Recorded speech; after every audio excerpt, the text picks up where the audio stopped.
Hello everyone. ఈరోజు మనం చెప్పుకోబోతున్నటువంటి topic name వచ్చి అగ్రికల్చరల్ మార్కెటింగ్. ఫ్రెండ్స్, ఇక్కడ ఇండియా అనేది ప్రధానంగా వ్యవసాయం పైన ఆధారపడినటువంటి దేశం. భారతదేశంలో సుమారు 100 మంది పాపులేషన్లో సుమారు 70 మంది వ్యవసాయ రంగంనే ప్రధాన వృత్తిగా ఆధారం చేసుకొని జీవనాన్ని కొనసాగిస్తున్నారు. మరి అంతటి ప్రాధాన్యత ఉన్నటువంటి ఈ అగ్రికల్చర్ సెక్టార్కి, వ్యవసాయ రంగానికి, వ్యవసాయ రంగంలో రైతులు పండించినటువంటి పంటలు ఏవైతే ఉన్నాయో, మన దేశంలో ప్రధానంగా పండేటటువంటి వరి, గోధుమ, మొక్కజొన్న, ఇలా ఫుడ్ క్రాప్స్ కానివ్వండి, కమర్షియల్ క్రాప్స్ కానివ్వండి, ఏ క్రాప్స్ అయినా కూడా పండినటువంటి పంటను ఫార్మర్స్ ఎలా మార్కెటింగ్ చేసుకుంటున్నారు, మార్కెటింగ్ ఫెసిలిటీస్ ఏంటి, అసలు మార్కెటింగ్ అంటే ఏంటి అనేవి మనం ఈ వీడియోలో ఒక కూలంకషంగా ఉండేటటువంటి ఒక డిస్కషన్ని చేసుకుంటూ వెళ్దాం. సో అగ్రికల్చర్ మార్కెటింగ్ అనేది ప్రస్తుతం వ్యవసాయ రంగంలో అటు వ్యవసాయ రంగానికి, ఇటు వ్యవసాయేతర రంగానికి రెండింటికి మధ్య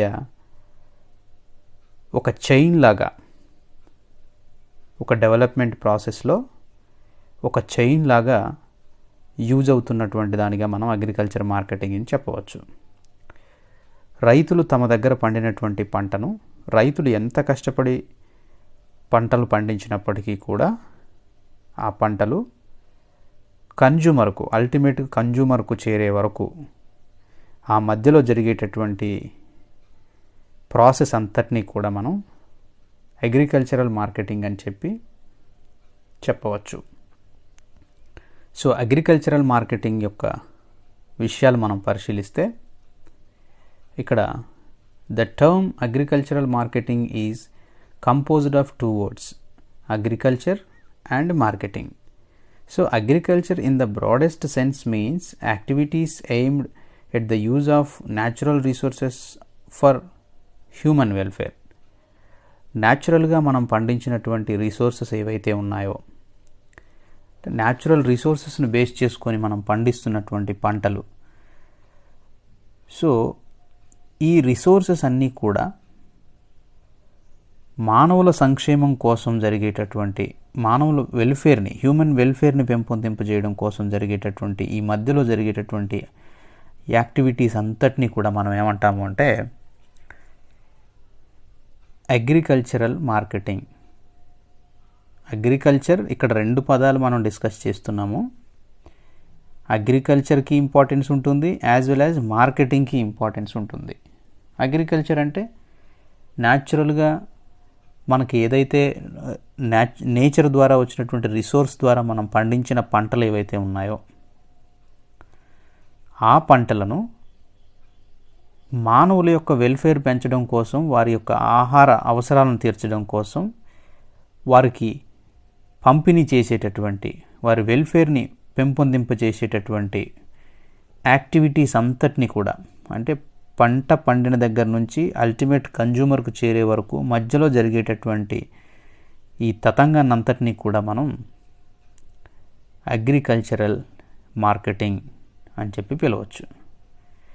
అలాగే marketing means A series of activities involved in the moving the goods from the point of production to the point of consumption. ఎక్కడైతే ఉత్పత్తి చేయబడుతుందో అక్కడి నుంచి ఎక్కడైతే కన్జ్యూమ్షన్ చేయబడుతుందో ఆ ఐటెం అనేది, అక్కడి వరకు ఉన్నటువంటి మధ్యలో జరిగేటటువంటి series of activities. Series of activities means ఎన్నో దశల్లో మార్పులు వస్తాయి. రైతులు పొలాల్లో పండించినటువంటి పంట మొదలుకొని అది ఫైనల్ కన్జ్యూమర్ చేరే వరకు, ఫర్ ఎగ్జాంపుల్ రైస్, వీట్, ఏదైనా కానివ్వండి, ఫార్మర్స్ దగ్గర నుంచి, రా ప్రొడక్షన్ నుంచి ఫైనల్ కన్జంప్షన్, వినియోగదారుడు యూస్ చేసుకునే దశ వరకు వెళ్ళేటటువంటి ఆ మధ్యలో జరిగేటటువంటి ఆ సిరీస్ ఆఫ్ యాక్టివిటీస్, ఆ నెంబర్ ఆఫ్ యాక్టివిటీస్ ఏవైతే ఉన్నాయో వాటంతటిని మనం అగ్రికల్చరల్ మార్కెటింగ్ అని చెప్పి పిలుస్తాం. సో ఇక్కడ మనం చూస్తే ద పాయింట్ ఆఫ్ ప్రొడక్షన్ అంటే ఫీల్డ్, అగ్రికల్చర్ లెవెల్లో జరిగేటటువంటి field, to the point of consumption, పంట పండిన దగ్గర నుంచి వినియోగం వరకు చేరేటటువంటి దశను ఏమంటాం మనం అంటే అగ్రికల్చరల్ మార్కెటింగ్ అని చెప్పి చెప్పుకోవచ్చు. The agricultural marketing system is a link between the farm and the non farm sectors. So ఒక అగ్రికల్చర్ మార్కెటింగ్ సిస్టమ్ అనేది farm and non farm sectors అంటే ఇక్కడ వ్యవస్థీకృతమైన రంగము, అవ్యవస్థీకృతమైన రంగము అని రెండు ఉంటాయి. అగ్రికల్చర్ అనేది ఇన్ఫార్మల్ సెక్టర్, వ్యవసాయ రంగం అనేది ప్రధానంగా అవ్యవస్థీకృత రంగం. అక్కడి నుంచి మొదలుపెట్టి అక్కడ అవ్యవస్థీకృతంలో వచ్చినటువంటి పంట, ఈ నాన్ ఫార్మ్ సెక్టర్స్లో వచ్చినటువంటి పంట ఒక ఆర్గనైజ్డ్ సెక్టర్ ఉన్నటువంటి మార్కెటింగ్ సిస్టమ్ వైపు వస్తుంది వస్తువు. సో కాబట్టి అగ్రికల్చరల్ మార్కెటింగ్ అనే ఈ రెండు పదాలు, ఈ రెండు వర్డ్స్ ఏం చెప్తున్నాయి మనకి అంటే లింక్ బిట్వీన్, మార్కెటింగ్ అనేటటువంటిది రెండు వ్యవస్థల మధ్య, ఈ రెండు వ్యవస్థల్ని లింక్ చేస్తుంది. ఇన్ఫార్మల్ సెక్టర్ అయినటువంటి అగ్రికల్చర్ని, ఫార్మల్ సెక్టర్ అయినటువంటి మార్కెటింగ్ని. అగ్రికల్చర్ మార్కెటింగ్ ఫార్మల్ సెక్టర్లో ఎలా ఉంటుందంటే, ఫర్ ఎగ్జాంపుల్ మీరు ఈరోజు పంటను అమ్ముతున్నటువంటి ఏ అగ్రికల్చర్ మార్కెటింగ్లో ఉన్నటువంటి సంస్థకి వెళ్ళినా అక్కడ ఒక ఆర్గనైజ్డ్ లేబర్ ఉంటారు. అలాగే అక్కడంతా వేజ్ కూడా ఒక ఆర్గనైజ్డ్ వ్యవస్థలాగా కొనసాగుతుంది. సో కాబట్టి ఈ మార్కెటింగ్ సిస్టమ్ అనేది ఫార్మల్, ఇన్ఫార్మల్ ఈ రెండు రంగాలను కూడా లింక్ చేయడాన్ని మనం గమనించాలి. అలాగే the Indian Council of Agricultural Research, ఈ సంస్థ ఏం చేస్తుందంటే ఒక నిర్వచనాన్ని ఇవ్వడానికి ప్రయత్నం చేసింది. The Indian Council of Agricultural Research defined involvement of 3 important functions of agricultural marketing. Involvement of 3 important functions, agricultural మార్కెటింగ్లో జరిగేటటువంటి ఒక 3 ఇంపార్టెంట్ అయినటువంటి ఫంక్షన్స్ని డిఫైన్ చేయడానికి ప్రయత్నం చేసింది. ఎవరు? The Indian Council of Agricultural research. వీరి ఉద్దేశంలో అగ్రికల్చరల్ మార్కెటింగ్ అనేది ప్రధానంగా 3 బ్రాడ్ అంశాలపైన ఉంటుంది. అదేంటి అంటే, ఒకటి అసెంబ్లింగ్, అంటే మొత్తం పండిన పంటను గ్యాదర్ చేయడం. 2 ప్రిపరేషన్ ఫర్ కన్జంప్షన్, దాన్ని వినియోగ అవసరాల రీత్యా మార్చడం. 3 డిస్ట్రిబ్యూషన్, వినియోగ అవసరాల రీత్యా మార్చినటువంటి ప్రోడక్ట్ను పంపిణీ చేయడం. సో అగ్రికల్చరల్ మార్కెటింగ్ అనేటటువంటి ఒక పదాన్ని ఈ రీసెర్చ్ సెంటర్ డిఫైన్ చేసిన దాంట్లో అగ్రికల్చరల్ మార్కెటింగ్ అంటే పంటనంతటినీ గ్యాదర్ చేయడం, దాన్నే అసెంబ్లింగ్ అన్నాము. ఆ గ్యాదర్ చేసినటువంటి, అసెంబ్లింగ్ చేసినటువంటి ప్రోడక్ట్ ఏదైతే ఉందో దాన్ని ప్రిపరేషన్ ఫర్ కన్జంప్షన్, వినియోగానికి తగినట్లుగా మార్చడము. ఆ వినియోగానికి తగినట్లు మార్చినటువంటి దానిని మళ్ళా తిరిగి డిస్ట్రిబ్యూట్ చేయడము, అంటే ప్రజలకు మళ్ళీ దాన్ని పంపిణీ చేయడము. సో ఈ మధ్యలో జరిగేటటువంటి ఈ సిరీస్ ఆఫ్ యాక్టివిటీస్నే మనం అగ్రికల్చరల్ మార్కెటింగ్ అని చెప్పి పిలుస్తున్నాం. అలాగే ఆబ్జెక్టివ్స్ ఆఫ్ అగ్రికల్చరల్ మార్కెటింగ్. అసలు అగ్రికల్చర్ మార్కెట్ యొక్క ఆబ్జెక్టివ్స్ ఏంటి అనేది మనం పరిశీలిస్తే, point number 1, to enable the primary producers to get the best possible returns. Primary producers ఎవరుంటారు? ప్రైమరీ ప్రొడ్యూసర్స్ అంటే ఫార్మర్స్. ఎవరైతే వస్తువును తయారు చేస్తున్నారో, ఎవరైతే పంటలు పండిస్తున్నారో ఆ ఫార్మర్స్ అనేవాళ్ళు బెస్ట్ పాసిబుల్ రిటర్న్స్, ఒక పంటను పండించడం ద్వారా ఈ మార్కెట్, అగ్రికల్చర్ మార్కెటింగ్ ఏం చెప్తుందంటే, ఈ ప్రైమరీ ప్రొడ్యూసర్స్ అనేవాళ్ళు బెస్ట్ పాసిబుల్ రిటర్న్స్ అనేవి పొందడం కోసం ప్రయత్నం చేయాలి. సో అలాంటి అవకాశాలని ఎనేబుల్ చేయాలి అనేది దీని యొక్క primary objective.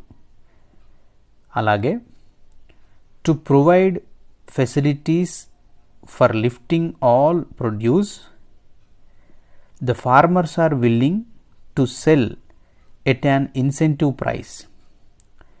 To provide facilities for lifting all produce, రైతులు పండించినటువంటి పంట ఏదైతే ఉంటుందో దాన్ని అంతటినీ లిఫ్ట్ చేయడానికి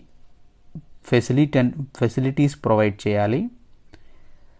అలాగే మంచి ఇన్సెంటివ్, లాభదాయకమైనటువంటి ధరల వద్ద ఫార్మర్స్ అనేవారు they are willing to sell an incentive price. So agriculture marketing యొక్క ప్రైమ్ ఆబ్జెక్టివ్స్ ఏమన్నాము, ప్రైమరీ ప్రొడ్యూసర్స్ ఎవరైతే ఉన్నారో వారికి బెస్ట్ పాసిబుల్ రిటర్న్స్ రావడం కోసం ప్రయత్నం. అలాగే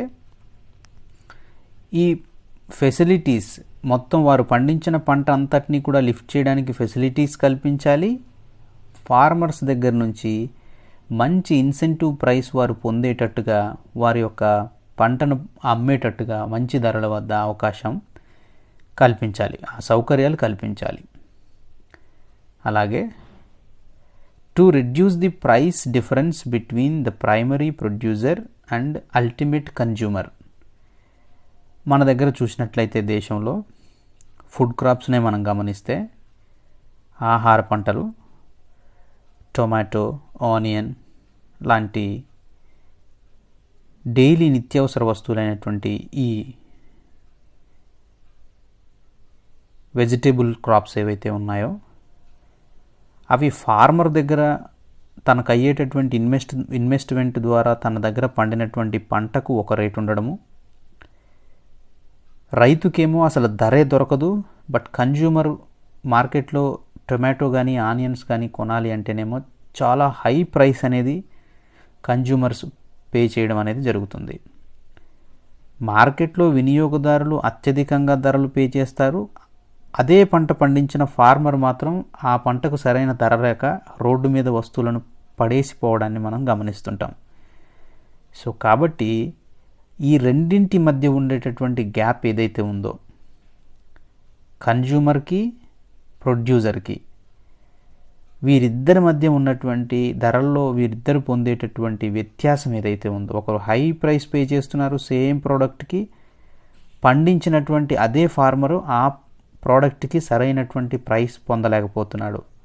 సో వీరిద్దరి మధ్య ఆ డిఫరెన్స్ ఏదైతే ఉందో దాన్ని తగ్గించడం కోసం ప్రయత్నం చేయడం. అలాగే to make available all products of farm origin to consumers at the reasonable price. ఇక్కడ to make available all products of farm origin, ఈ పంటలు ఎక్కడైతే రైతుల దగ్గర పండుతున్నాయో ఆ పంటలన్నింటినీ కూడా వినియోగదారుడుకు రీజనబుల్ ప్రైస్కి, సరైనటువంటి ధరలకు కన్జ్యూమర్కి, వినియోగదారుడికి అందుబాటులో ఉండేటట్టుగా తీసుకురావడం. సో ఈ విధంగా అగ్రికల్చర్ మార్కెటింగ్ అనేది కన్జ్యూమర్కి, ప్రొడ్యూసర్కి, రైతు ఎవరైతే పంట పండిస్తున్నాడో అతనికి, అల్టిమేట్ కన్జ్యూమర్కి, వీరిద్దరికీ మధ్య ఒక ఫెసిలిటేటర్గా, అందుకే మనం ఇందాక అన్నాం, ఫార్మల్ సెక్టర్ ఇన్ఫార్మల్ సెక్టర్ మధ్య ఒక లింక్ అనేది క్రియేట్ చేస్తుంది అగ్రికల్చర్ మార్కెటింగ్ అనేది. సో మార్కెటింగ్ అంటే it's not a single item, it's a series of, ఒక్క యాక్టివిటీ ద్వారా మార్కెటింగ్ మనం చెప్పలేం. It's a series of activities. పంట రైతు దగ్గర పండించినటువంటి పంట పొలంలో నుంచి ఆ వస్తువు వినియోగదారుడికి చేరే వరకు మధ్యలో జరిగేటటువంటి ఈ number of series of activities అన్నింటినీ మనం అగ్రికల్చరల్ మార్కెటింగ్ అని చెప్పి పిలుస్తాం. సో ఫ్రెండ్స్, ఇక్కడ అగ్రికల్చరల్ మార్కెటింగ్లో ఉండేటటువంటి ప్రాసెస్ ఏముంటుంది అనేది ఒకసారి మనం గమనిస్తే ఇది చాలా ఇంపార్టెంట్ అయినటువంటి టాపిక్. ఇది అగ్రికల్చరల్ మార్కెటింగ్లో ఉండే ప్రాసెస్ ఏంటి, రైతులు పండించిన పంట కన్జ్యూమర్కు చేరే మధ్యలో జరిగేటటువంటి ప్రాసెస్ ఏం జరుగుతుంది అనేవి మనం ఒకసారి గమనిస్తే, ఫస్ట్ వచ్చి అసెంబ్లింగ్ అంటాం. అంటే వివిధ ప్రాంతాల్లో వివిధ రకాలైనటువంటి పంటలు పండించేటటువంటి ఫార్మర్స్ దగ్గర నుంచి ముందు ఆ మాల్ లేదా ఆ ప్రోడక్ట్ లేదా ఆ ప్రోడక్ట్ అంతా కూడా, ఆ వస్తువు ఉత్పత్తి అంతటిని కూడా ముందు అసెంబ్లింగ్ చేయాలి, అంటే ఒక దగ్గర గ్యాదర్ చేయాలి. గ్యాదర్ చేసినటువంటి, సమకూర్చుకున్నటువంటి, అసెంబ్లింగ్ చేసినటువంటి ప్రోడక్ట్ ఏదైతే ఉందో ఆ ప్రోడక్ట్ని గ్రేడింగ్ అండ్ స్టాండర్డైజేషన్ చేయాలి. గ్రేడింగ్ అంటే మనం ఎంతో పంటను గ్యాదర్ చేస్తాం. ఫర్ ఎగ్జాంపుల్ మొక్కజొన్న కానీ లేదా ఆహార పంటలు ఏదైనా మనం తీసుకున్నప్పుడు, మొక్కజొన్నను మనం అన్ని చోట్ల రైతులు పండించినటువంటి అన్ని చోట్ల నుంచి గ్యాదర్ చేసినప్పుడు, అసెంబ్లింగ్ చేసినప్పుడు దాంట్లో మళ్ళీ గ్రేడింగ్ ఇస్తాం. Number 1 quality, number 2 quality, based on the product quality. For example పత్తి అనుకోండి, కాటన్ని మనం దాంట్లో మాయిశ్చరైజేషన్లో చూస్తాం. రైతులు పండించినటువంటి పంటలో ఉన్న తేమ శాతాన్ని బట్టి గ్రేడింగ్ చేస్తాం. సో అట్లా దాని యొక్క బెస్ట్ క్వాలిటీని బట్టి గ్రేడింగ్ చేయడం. ఆ గ్రేడింగ్ చేసినటువంటి దాన్ని మళ్ళీ ప్రాసెసింగ్ అండ్ స్టోరేజ్, అలా ప్రాసెసింగ్ చేసినటువంటి దాన్ని, గ్రేడ్ చేసుకున్న దాన్ని ఏం చేయాలి, ప్రాసెసింగ్ చేసి స్టోర్ చేయాలి. అలా స్టోర్ చేసినటువంటి దాన్ని మళ్ళీ ట్రాన్స్పోర్టైజేషన్ చేయాలి. ట్రాన్స్పోర్టైజేషన్ చేసిన తర్వాత అది ఎక్కడికి వస్తుంది, హోల్సేలర్ దగ్గరికి, రిటైలర్ దగ్గరకు వస్తుంది. సో ఈ నంబర్ ఆఫ్ ఈ యాక్టివిటీస్ అన్నింటినీ కూడా మనం ఏమని పిలుస్తాము అంటే అగ్రికల్చరల్ మార్కెటింగ్ ప్రాసెస్. ముందేం చేసాము, పండిన పంటలో నుంచి అసెంబ్లీ చేసాము, అంతా ఒక దగ్గర గ్యాదర్ చేసాము, తర్వాత గ్రేడింగ్ చేసాము, ఆ తర్వాత ప్రాసెసింగ్ అండ్ స్టోరేజ్ చేసాము, ఆ తర్వాత ఏం చేసాము, ట్రాన్స్పోర్టైజేషన్ చేసాము. ట్రాన్స్పోర్ట్ చేసిన తర్వాత ఏం చేసాము, ఆ ట్రాన్స్పోర్ట్ నుంచి ఎక్కడికి పంపించాము, ముందు హోల్సేలర్ దగ్గరకు వచ్చింది, ఆ తర్వాత రిటైలర్ దగ్గరకు వచ్చింది, రీటైలర్ దగ్గర నుంచి కన్జ్యూమర్ దగ్గరకు వస్తుంది. సో కన్జ్యూమర్ అనేవాడు లాస్ట్ పాయింట్, ప్రొడ్యూసర్ అనేవాడు ఫస్ట్ పాయింట్. సో ఈ మధ్యలో జరిగినటువంటి ఈ తతంగాన్ని అంతటినీ కూడా మనం ఏమని పిలుస్తున్నాము అంటే అగ్రికల్చరల్ మార్కెటింగ్ అని చెప్పి పిలుస్తున్నాం. సో ఫ్రెండ్స్, ఇక్కడ ముందు అసెంబ్లింగ్ అంటే ఏంటో చూద్దాం. At the start of the process, the assembling of goods is important. Agricultural produce is collected in small lots and then assembled into large ones. అంటే ఒక్కొక్క ఫార్మర్ దగ్గర పండించినటువంటి పంటను అంతటినీ కూడా ఏం చేస్తాము అంటే ముందు కలెక్ట్ చేస్తాము, అందరి దగ్గర పండినటువంటి పంటను అంతటినీ కూడా. అందుకే అసెంబ్లింగ్ అనేది ఇట్స్ ఏ స్టార్టింగ్ ప్రాసెస్. రైతుల దగ్గర పండినటువంటి పంట అంతటినీ కూడా ఏం చేస్తాము అంటే ముందు ఆ వస్తువులన్నింటినీ కూడా ఓ దగ్గరికి చేరుస్తాము.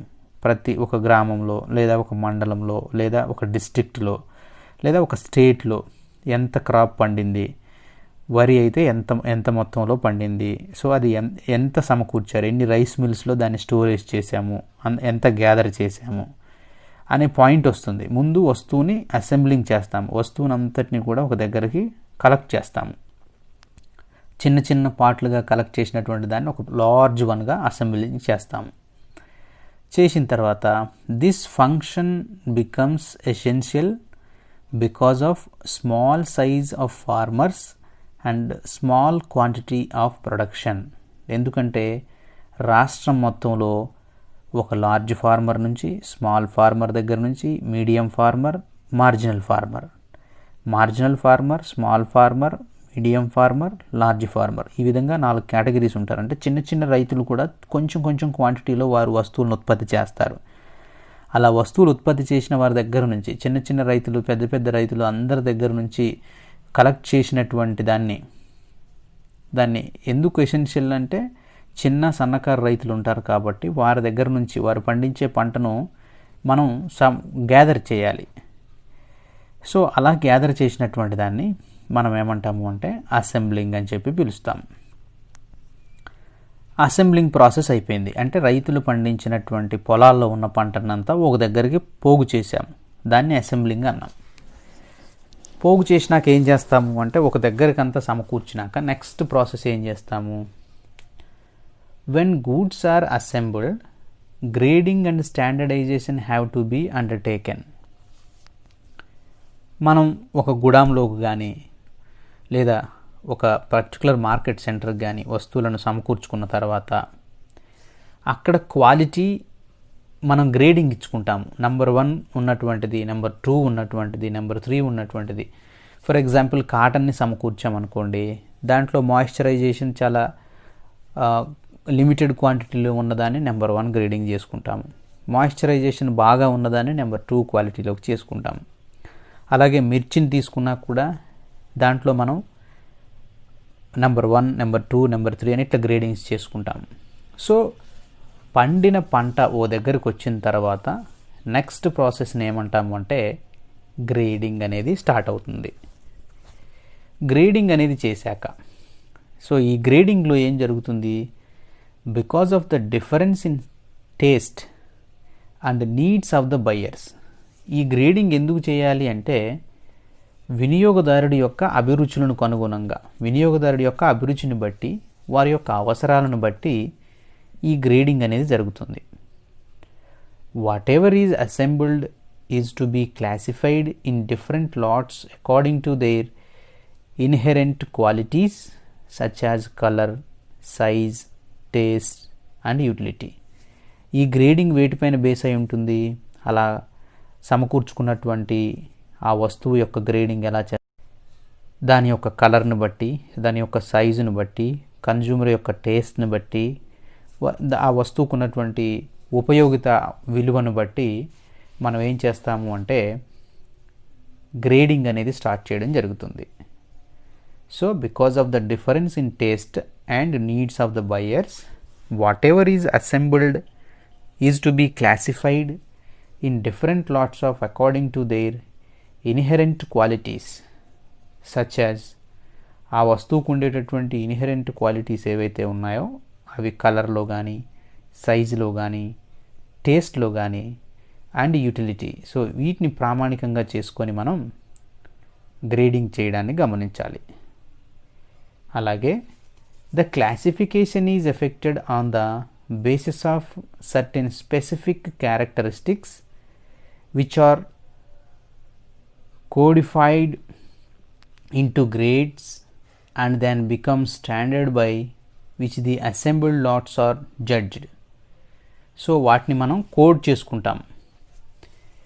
గ్రేడింగ్స్ అన్నింటినీ కూడా వాటి యొక్క స్టాండర్డ్స్ని బట్టి అసెంబుల్ చేసినటువంటి ఆ లాట్స్ అన్నింటినీ కూడా, ఆ లార్జ్ గ్యాదరింగ్లో ఉన్నటువంటి ప్రోడక్ట్ని అంతా కూడా మనం జడ్జ్ చేస్తాము. Which is the best one అనేది గ్రేడ్ చేసుకుంటాము. ఆ తర్వాత ఏం చేస్తాము, processing and storage. Some of the agricultural commodities may then undergo the processing. For example, wheat may be turned into flour, cotton into cloth and oil seeds into oil. Processing ఎలా జరుగుతుంది, మనం farmers దగ్గర నుంచి ముందు వస్తువుని gather చేసుకున్నాము, దాన్ని assembling అన్నాము. అసెంబ్లింగ్లో నుంచి వచ్చాక వాటిని ఆ మార్కెట్లోకి మనం తెచ్చిన ఆ లార్జ్ ప్రొడక్షన్ ఏదైతే ఉందో దాన్ని అంతటిని ముందు బెస్ట్ 1, బెస్ట్ 2, బెస్ట్ 3 అని చెప్పి గ్రేడింగ్ చేసాం. గ్రేడింగ్ తర్వాత ప్రాసెసింగ్ చేయాలి. ఆ బెస్ట్ కమోడిటీస్ ఏవైతే ఉన్నాయో, ఫర్ ఎగ్జాంపుల్ గోధుమలు ఉన్నాయి, దాన్ని ప్రాసెసింగ్ చేస్తే ఫ్లోర్ అవుతుంది, అంటే గోధుమ పిండిగా మారుస్తాం. అలాగే కాటన్ ఉండింది, పత్తి, దాన్ని ప్రాసెస్ చేస్తే క్లాత్గా మారుతుంది, అంటే ఒక వస్త్రంగా మారిపోతుంది. ఆయిల్ సీడ్స్ ఉన్నాయి, వాటిని ప్రాసెస్ చేస్తే ఆయిల్గా మారుతుంది. సో కాబట్టి ప్రైమరీ ప్రొడక్షన్ని గ్రేడ్ చేసుకున్న తర్వాత వాటిని ఏం చేస్తాము అంటే ప్రాసెసింగ్ మారుస్తాం. గోధుమల్ని గోధుమ పిండిలాగా, కాటన్ని క్లాత్ లాగా, ఆయిల్ సీడ్స్ని ఆయిల్ లాగా, ఇలా ప్రాసెసింగ్ అనేది స్టార్ట్ అవుతుంది. ఈ ప్రాసెసింగ్లో during the processing the goods are transformed so as to increase their self life and to make them more acceptable to the consumer than in their original form. ఇప్పుడు కాటన్ని కాటన్లాగా ఎవ్వరూ demand చేయరు consumer అనేవాడు. Cotton అనేది క్లాత్గా మారినప్పుడు మాత్రమే consumer అనేటటువంటి వాడు ఆ వస్తువుని డిమాండ్ చేస్తాడు. కొందరు గోధుమలను గోధుమలుగా తినరు, వాటిని ఏదైతే మనం ఫ్లోర్గా చేంజ్ చేసి దానికి ఒక డిఫరెంట్ బ్రాండ్స్తో మనకు మార్కెట్లో అవైలబుల్ ఉన్నప్పుడు కన్జ్యూమర్ అనేవాడు ఆ ఫ్లోర్ని డిమాండ్ చేస్తాడు. సో కాబట్టి during the processing the goods are transformed, natural ప్లేస్లో నుంచి అవి మారుతాయి. ఎలా? దేర్ సెల్ఫ్ లైఫ్ అనేది పోయి to make them more acceptable, వాటి యొక్క ఆరిజిన్ పాయింట్ని కోల్పోయి అవి వినియోగదారుని అవసరాలకు తగ్గట్టుగా మారిపోతుంది. గోధుమలు గోధుమ పిండిగాను, పత్తి వస్త్రాలుగాను, ఆయిల్ సీడ్స్ ఆయిల్గాను, ఇలా కన్జ్యూమర్ యాక్సెప్టబుల్, కన్జ్యూమర్కి ఎట్లయితే అవసరమో ఆ రకమైనటువంటి ఫామ్లోకి తమ ఒరిజినాలిటీని కోల్పోయి కన్జ్యూమర్ యాక్సెప్టెన్సీలోకి వస్తాయి. The manufactured goods may not, however, be immediately disposed of and may require space for storage. The needs of storage brings into the existence of areas and godowns. ఇక్కడ the manufactured goods may not, however, be immediately disposed of and may require space for storage.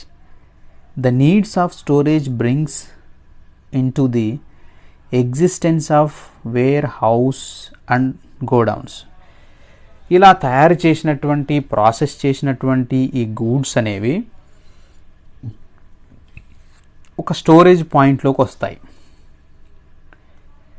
అది హౌస్లో కానివ్వండి, గోడౌన్స్లో కానివ్వండి, ఒక storage పాయింట్లోకి వస్తాయి. తర్వాత transportization. For the final consumption the goods have to be moved from the point of storage to the point of where they are in actual demand. This may require the transportization over long distance and across may lands. ఇక్కడ మనం గమనిస్తే assembling అయింది, grading అయింది, processing అయింది. గోధుమలు పండాయి, వాటిని ఒక దగ్గరికి సమకూర్చాము, అసెంబ్లింగ్ అయింది, అక్కడ గ్రేడింగ్ ఇచ్చాము, బెస్ట్ క్వాలిటీ ఉన్నటువంటి ఐటము అనేది సెలెక్ట్ చేసాము, ర్యాంకింగ్ ఇచ్చాము. మనం క్వాలిటీ కానీ, సైజుని బట్టి కానీ, కలర్ని బట్టి కానీ ఆ ప్రోడక్ట్ని మనం గ్రేడ్ చేసాము.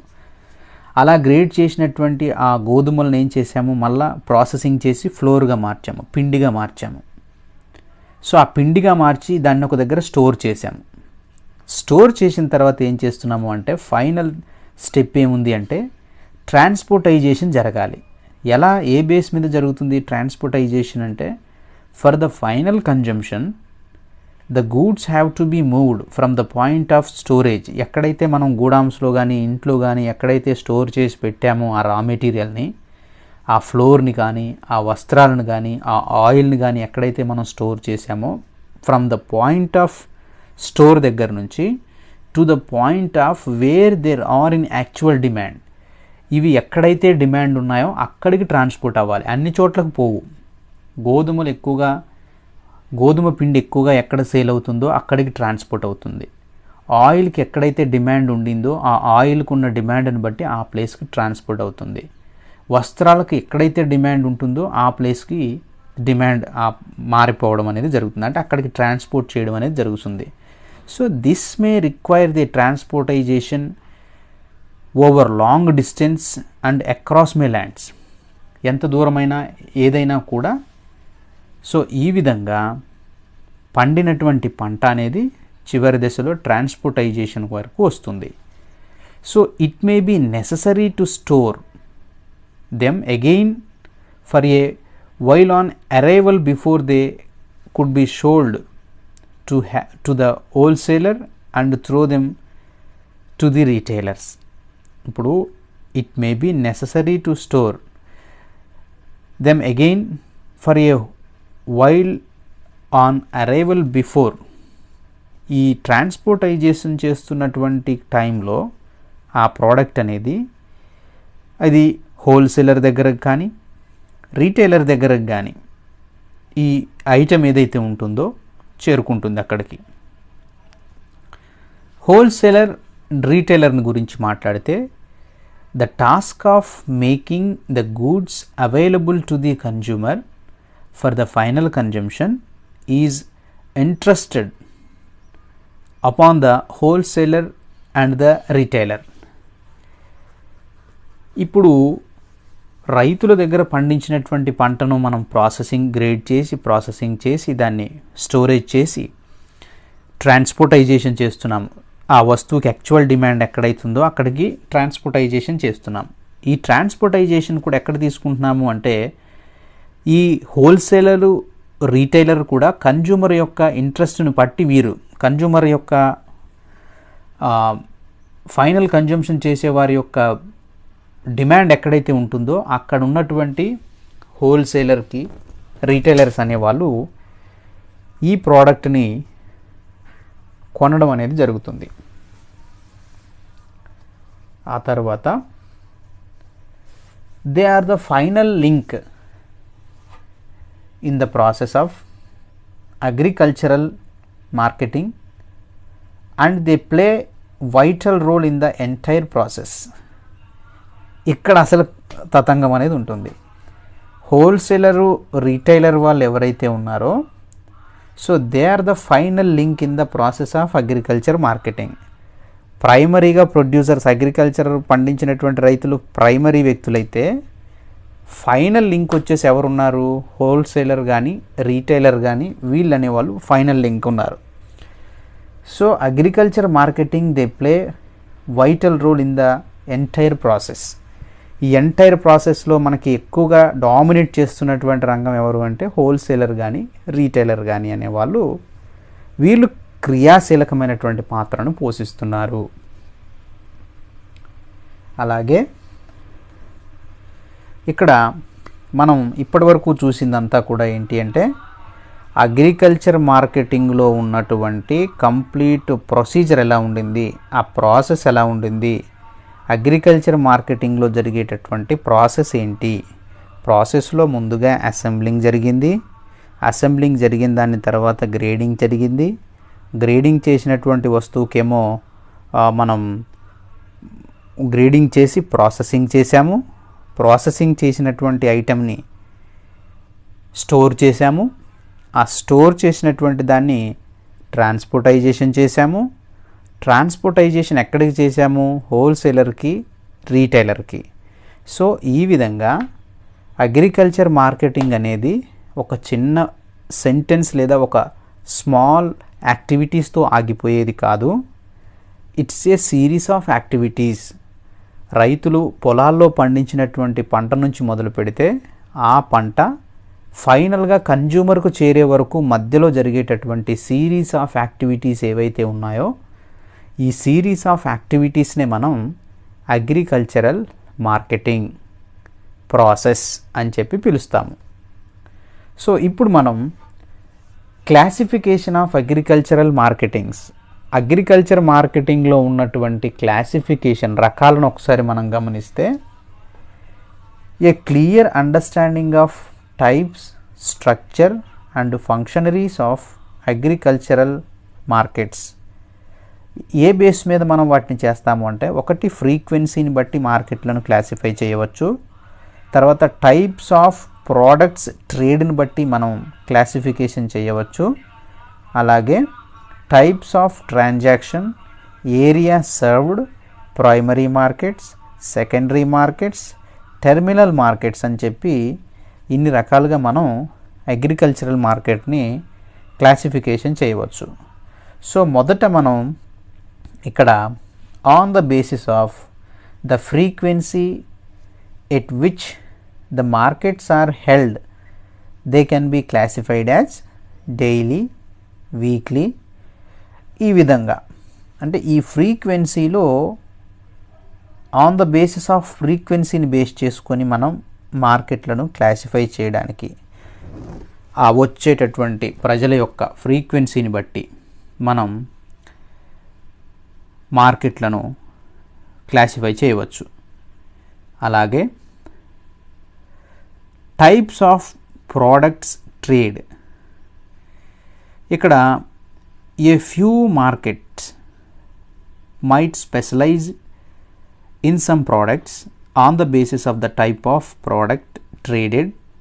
They can be named as grain markets, cotton markets, fruit and vegetable markets అని కూడా ప్రోడక్ట్స్ని బట్టి, ప్రోడక్ట్స్ యొక్క ట్రేడ్ని బట్టి కూడా మనం ఈ విధంగా క్లాసిఫికేషన్ చేయొచ్చు.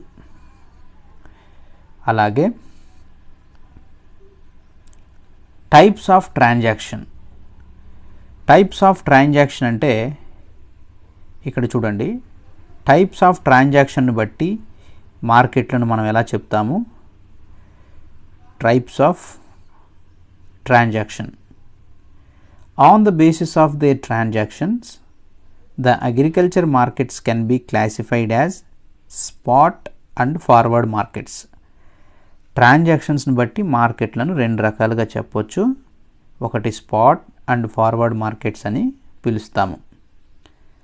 సో టైప్స్ ఆఫ్ ట్రాన్సాక్షన్ ఎలా ఉంటుంది అంటే, ద స్పాట్ మార్కెట్స్ అనేవి undertake those transactions only in which the exchange is effected at the current price.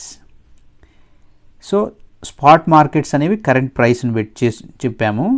While in the forward markets అనేవి ఎలా ఉంటాయి, the commodities are traded for future delivery. The future markets resemble with the future trading system of stock markets. So ఈ విధంగా spot and forward మార్కెట్స్ను మనం classify చేయడం జరిగింది. Area సర్వ్డ్ను బట్టి మార్కెట్స్ని ఎలా చెప్తాము అంటే, it's depending upon the type of area served. The agricultural markets can be classified as local, central etcetera. స్థానికము కానీ సెంట్రల్గా ఉన్నటువంటి మార్కెట్స్ కానీ, సో ఈ విధంగా మనం క్లాసిఫై చేయడం అనేది జరుగుతుంది. అలాగే ఏరియా సర్వ్డ్ అనేది the local markets cater to the needs of only the local population, while the central markets are located in the city centre and thus ఈ cater into the needs of the entire city or the origin. The latter are much bigger in size and area of operation. So ఆ population బట్టి, ఆ లొకాలిటీని బట్టి, so central markets అనేవి markets are located in the city centre అనే city సెంటర్లో ఈ markets అనేవి ఉంటాయి. లోకల్ మార్కెట్స్ అనేవి యాడ్ ఉంటాయి. It's a need of the local population. Local population యొక్క అవసరాలకు తగ్గట్టుగా ఉన్నటువంటి వాటినేమో మనం లోకల్ మార్కెట్స్ అంటాము.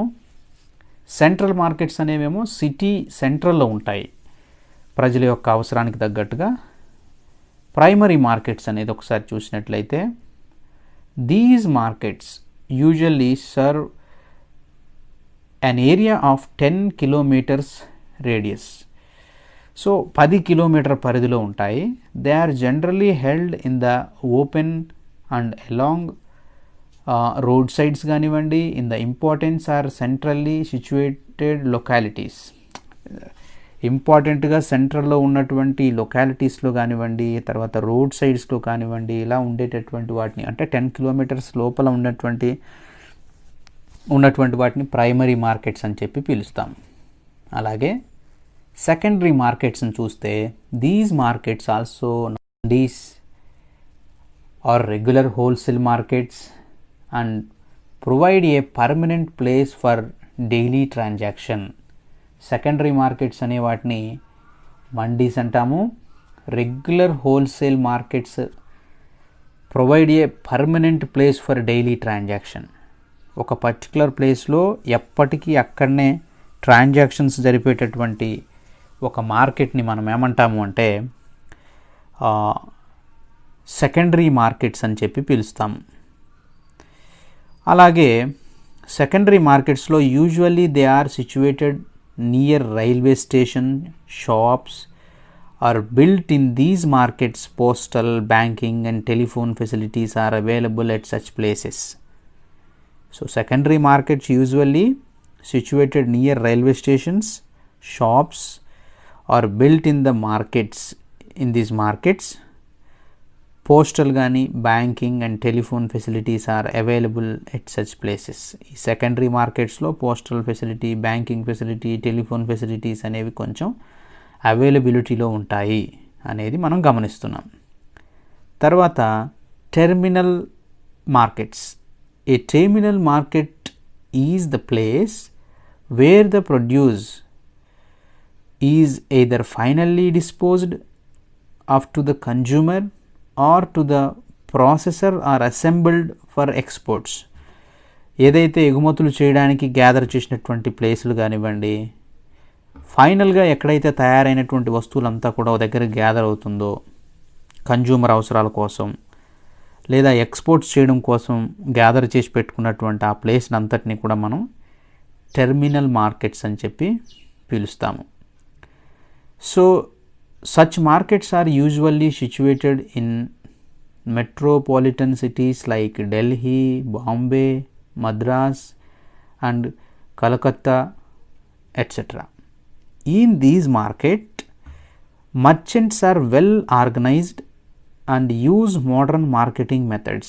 ఈ టెర్మినల్ మార్కెటింగ్స్ అన్నీ కూడా ఎక్కడ ఉంటాయి అంటే కన్జ్యూమర్ అవసరం కోసం తయారు చేయబడినటువంటి మార్కెట్లంతా ఒక చోట డిస్పోజ్డ్ అయినప్పటికీ ఒక చోట అసెంబ్లీ అయినటువంటి ప్రోడక్ట్స్ అంతటినీ కూడా టెర్మినల్ మార్కెట్స్ అని చెప్పి పిలుస్తాం. ఈ మార్కెట్స్ అనేవి situated in metropolitan cities like Delhi, Bombay, Madras and Calcutta. So in these markets, merchants are well organized and use modern marketing methods. So modern marketing methods ని వీరు యూజ్ చేయడాన్ని మనం గమనించవచ్చు. సో ఈ విధంగా మనకి టైప్స్ ఆఫ్ అగ్రికల్చరల్ మార్కెట్స్ అనేవి మనం చూసాము. టైప్స్ ఆఫ్ మార్కెట్స్లో ఫ్రీక్వెన్సీని బట్టి మార్కెట్ని క్లాసిఫికేషన్ చేశాము. టైప్స్ ఆఫ్ ప్రోడక్ట్స్ అండ్ ట్రేడ్ని బట్టి మార్కెట్స్ని క్లాసిఫికేషన్ చేశాము. అలాగే టైప్స్ ఆఫ్ ట్రాన్సాక్షన్ని బట్టి మార్కెట్ క్లాసిఫికేషన్ చేశాము. ఏరియా సర్వ్డ్ని బట్టి చేశాము. ప్రైమరీ, సెకండరీ మార్కెట్స్ని ఆధారంగా చేసుకొని మార్కెటింగ్ క్లాసిఫికేషన్ చేశాము.